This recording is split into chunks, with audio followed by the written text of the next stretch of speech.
I mean, the recording looks good, but my hair doesn't. But that's fine. That's just part of life. Hey there, everyone! Today, we're gonna have a bit of an interesting, slightly weird writing video. It's December, and this is the time of year where I prefer to just slow down and finish the year with some conversational subjects. Not much, like here's a piece of writing advice, but rather just conversational pieces. And today, I'm going to be talking about my little habits. The little things that sneak into my writing. I'm going to talk about them, why I love them, how I feel about them in other regards, and I'm going to ask you about your own little habits. Oh man, I was about to do that thing, the muscle memory, where I'm like, by the way, the following is just my advice. There's actually no advice in this video, it's just going to be all about me. So what's the source of this video? Well, there was a tweet I saw a few days back, and I'm a slowpoke, so I'm clearly replying to this weeks after it went up. And the tweet was from @SharpieGirl, and it read as follows. Writers, what are your little habits? Things that show up over and over again in your work, often unconsciously. For me, it's arson, feels about mountains, and the color purple. What are my little habits? What are the things that show up in my writing? Sometimes without me even realizing it. Well, I have a little list of a few. I couldn't think of... I wanted to think of like big things and then small things, but they all turned out to be big things. So I'm just gonna tackle them in the order that they came to my mind. Hey, Max from the future, could you please bleep out the following word I'm about to say? One of the things that I love, and one of the things that sneaks into my stories without me realizing it, is characters who have terrible, terrible, terrible cases of resting face. I love that it sneaks to into 80% of my protagonists suffer from resting face.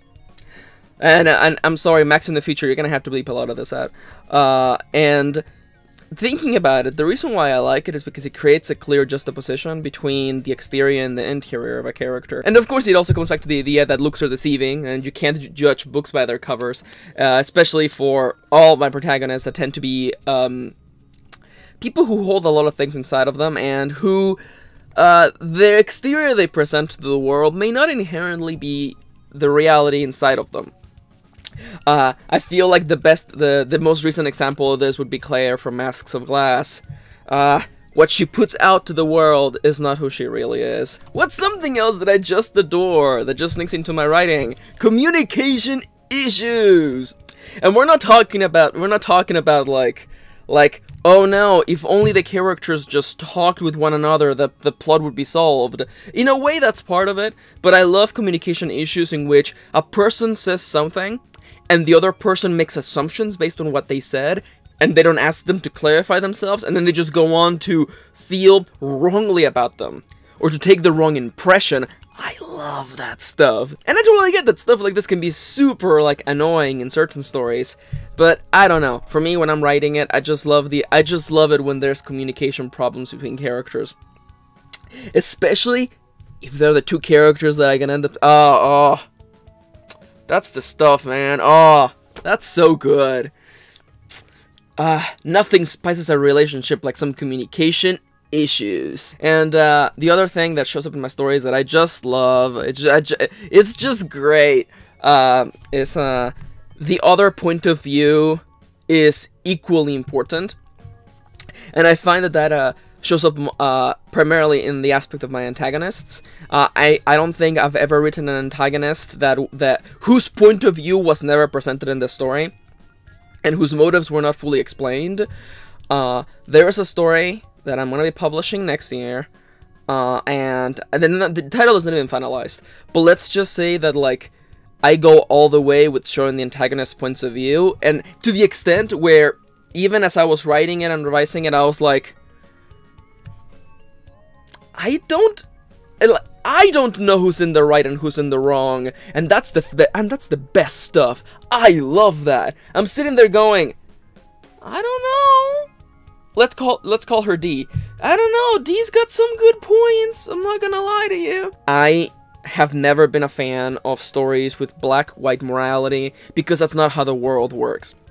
There isn't an intrinsic right and wrong nature. There are only people and the choices they make. And that is exactly, oh no, oh I can feel the rage coming. This is exactly why I despise that D&D diagram for like, the very fact that there's good and evil on that scale is the most silly thing ever.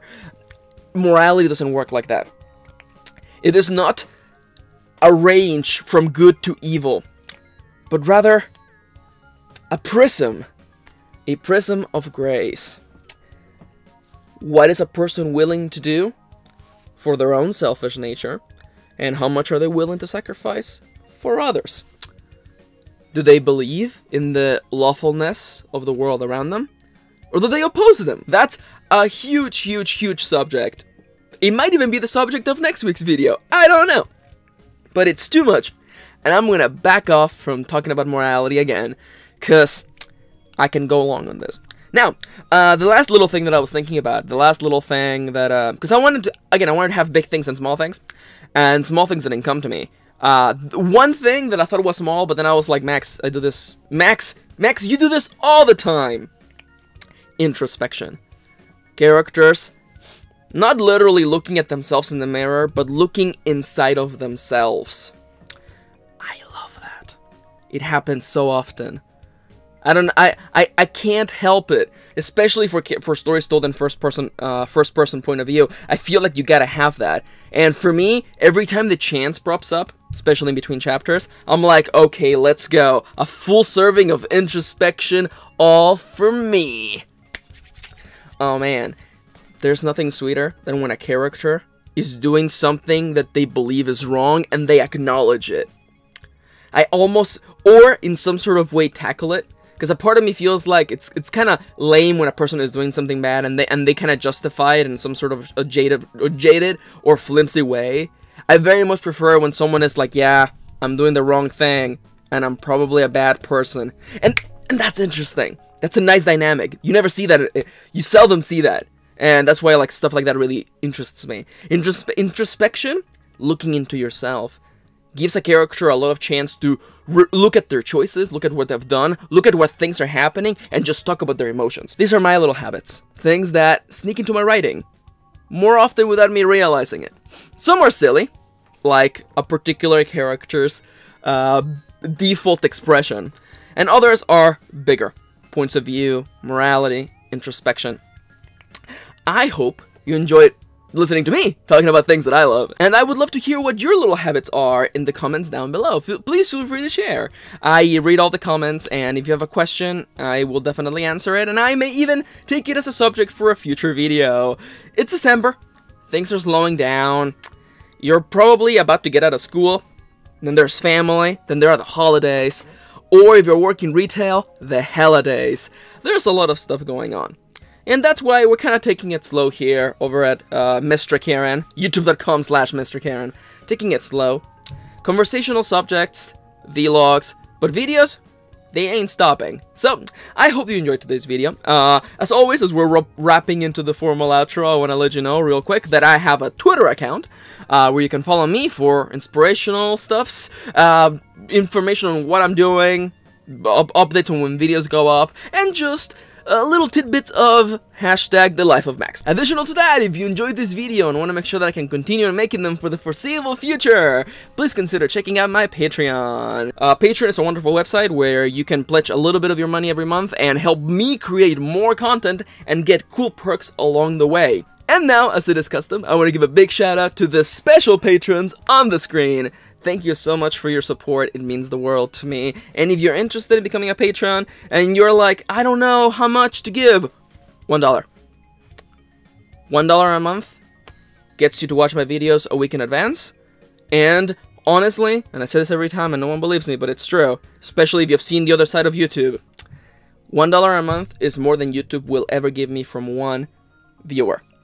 If everyone who watches these videos regularly pledged $1, I would be churning off ads forever now.